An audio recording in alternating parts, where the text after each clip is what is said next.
Imagine standing at the edge of a massive canyon opening, watching the desert sun disappear behind you as you take your first steps down a steep, winding pathway into the earth.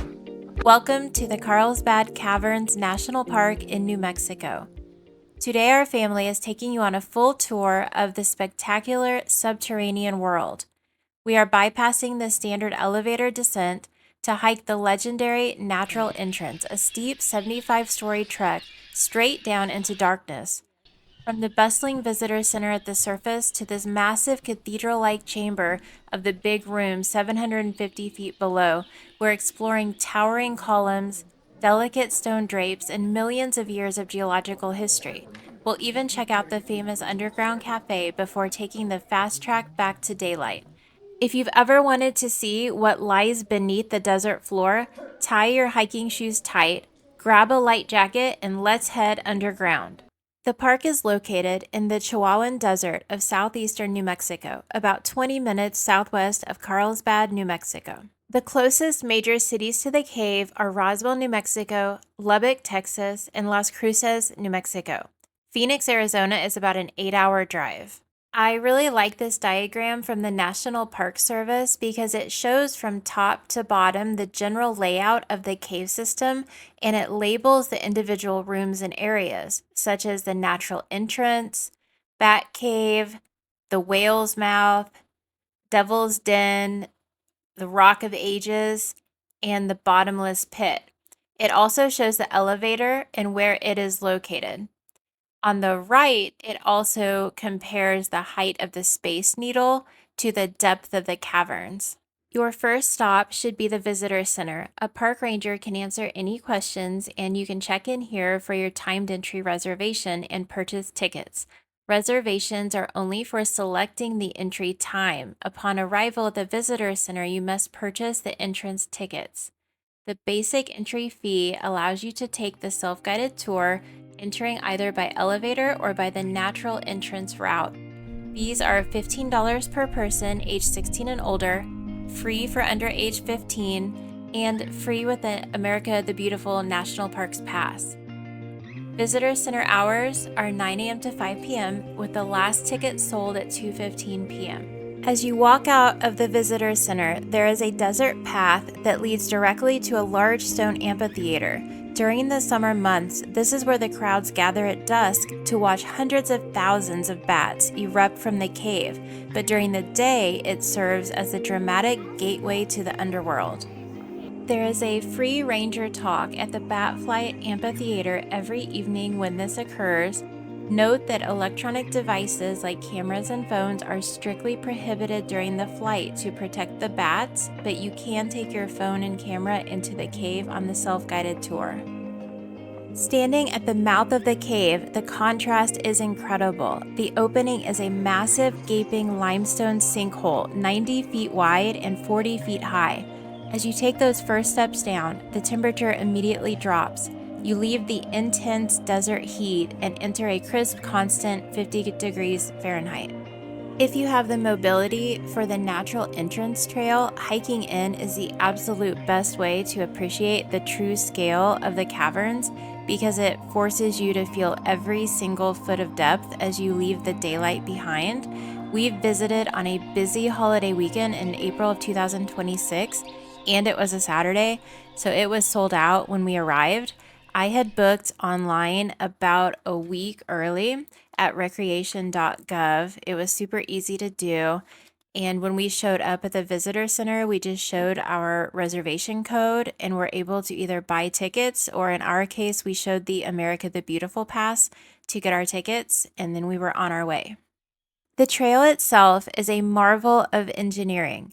I was amazed the entire time that the trail down and the elevator and even the restrooms and cafe at the bottom were able to be constructed.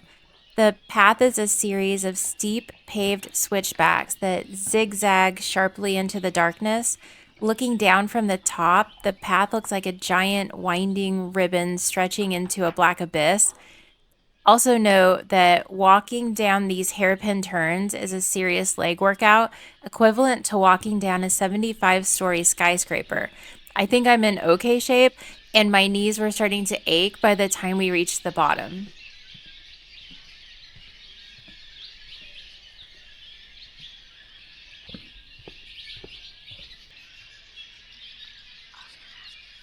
Sorry if some of the footage coming up while we're deeper into the cave looks a little blurry or grainy.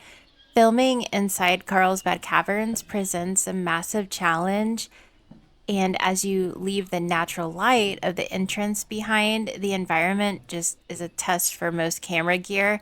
Because the park utilizes incredible, subtle, low impact artificial lighting to protect the delicate cave ecosystem and just to preserve the natural ambiance of the cave, modern cameras just have to really push their settings to the limit. To capture the immense scale of these underground chambers in near total darkness, the camera has to boost its sensitivity significantly, and that naturally introduces digital noise and grain into the video files. So I just want to apologize if some of the footage appears a bit grainy or slightly blurry at times. Between the handheld movement on the steep trails and the extreme lack of light, it was a constant battle to keep the camera focused. I think overall my cameras actually did pretty well, and I'm excited to share the footage with you.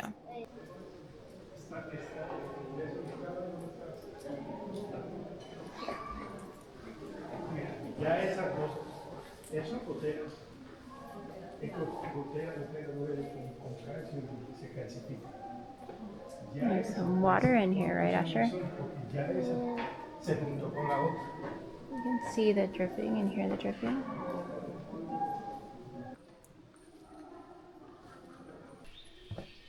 We're in the Carlsbad Caverns right now, walking down the path.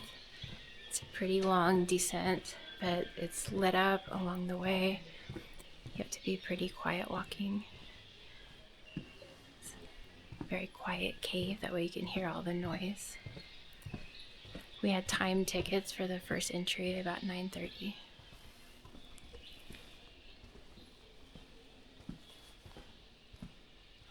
At the beginning and at the end of our hike, we felt like we had a lot of the areas to ourselves. It was pretty quiet and peaceful, but at one part, it did start getting very, very busy, and it was almost like walking down the trail in a single file line. And if you stopped, you had to get out of the way because there were so many people. They start letting people in, I believe, at 9 a.m. We were the second group to be let in at 9:30. A lot of people were kind of rushing past us to get down to the big room. You just go at your own pace. We stood back, kind of took a little bit extra time, took a lot of pictures. We actually had at least one group come in after us. It must have been the 10 a.m. group, and the 10 a.m. group just kind of went right past us, which is fine. The self guided tour, you just go at your own pace. So if you want to go quickly down the trail to get to the big room, that's fine. Or you can hang back like we did. But yeah, once we were kind of in the darkness, maybe about halfway down, it started to get very, very busy, and it was hard to even kind of stop for pictures because you had to get out of the way so people didn't run into you from behind. For those explorers who might be a little nervous going down this deep into a cave, on the way down, the path was smooth the whole time. There is no climbing over rocks or squeezing into narrow spaces on this cave tour. We never had to duck down or crawl to get through any openings. I never felt claustrophobic, and even on the way down to the big room, the spaces are all very large and open.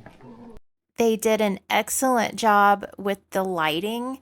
You can bring a flashlight if you want. We saw multiple kids carrying flashlights, but you really don't need the flashlight. We were able to see where we were going the entire time, even though we had a flashlight in my backpack. And they had most of the cave formation displays pretty well lit up. I never had to get our flashlight out to see where we were going or what we wanted to see. I thought this one right here was really cool. And then we walked by these stairs here. We did not have to go up these stairs. but it was a display on the side of the trail that you could look at.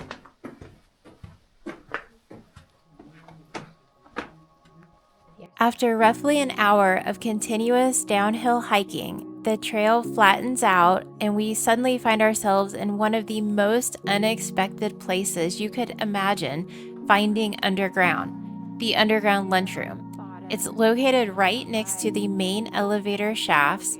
It's a subterranean cafe and it's been a staple of the park experience since the 1920s. Back then, it was a rustic wooden cafe. Today, it's a modern rest area. You can buy prepackaged sandwiches, snacks, warm coffee, other drinks, and souvenirs. It was the perfect opportunity to sit down, give our knees a break from this steep descent down, and enjoy a quick sandwich and have a drink. The lunchroom also holds the modern restrooms and drinking fountains, making it the central hub before you head into the final and most famous leg of the tour, the big room. The big room is the crown jewel of the park.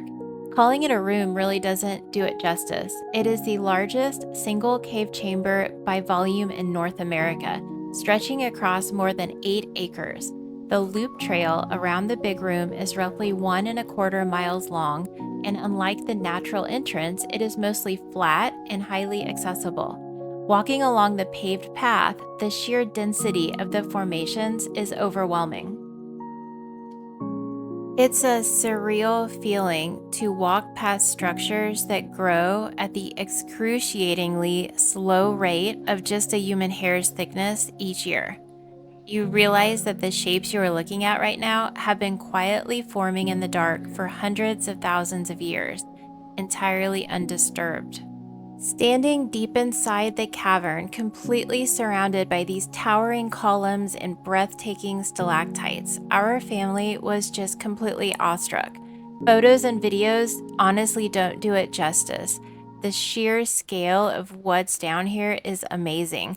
Looking around at these ancient, delicate formations that took hundreds of thousands of years to grow, you can't help but feel incredibly humbled. It's one of those rare moments where we just stopped and looked at each other and realized how incredibly lucky we are to be able to experience a natural wonder like this together in our lifetime. Here you see a piece of history hanging in the shadows, an old, fragile-looking wire rope ladder. Seeing this flimsy structure dangling in the darkness really puts things into perspective. It was used by early explorers like Jim White in the late 1890s, who mapped out these colossal chambers using nothing but lanterns and courage.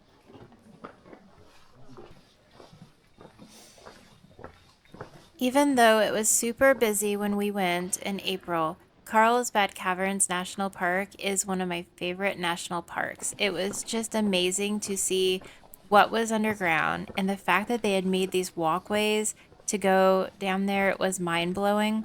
It's just so beautiful, and it's another one of those places where photos and videos just don't do it justice. This beautiful section is called the Chinese Theater. It's an amazing display where stalactites and stalagmites have completely joined together to form these towering, ornate columns. After spending hours exploring the intricate trails and marveling at the frozen stone structures, our tour comes to an end back at the elevator station near the lunchroom. We are definitely skipping the grueling hike back up the switchbacks. As the elevator doors close, we watch the digital floor counter on the display panel, and in less than a minute, the numbers rapidly decrease back to ground level, tracking our ascent from 750 feet below all the way back up to 0. Stepping out of the elevator and into the small gift store is a sudden jolt to the senses. All the light just hits your eyes. Carlsbad Caverns is an unforgettable experience that perfectly showcases the hidden wonders of the Southwest. Carlsbad Caverns is a must-do for any national park enthusiast. Thank you so much for traveling underground with me today. Make sure to hit the subscribe button, and we will see you on our next road trip adventure.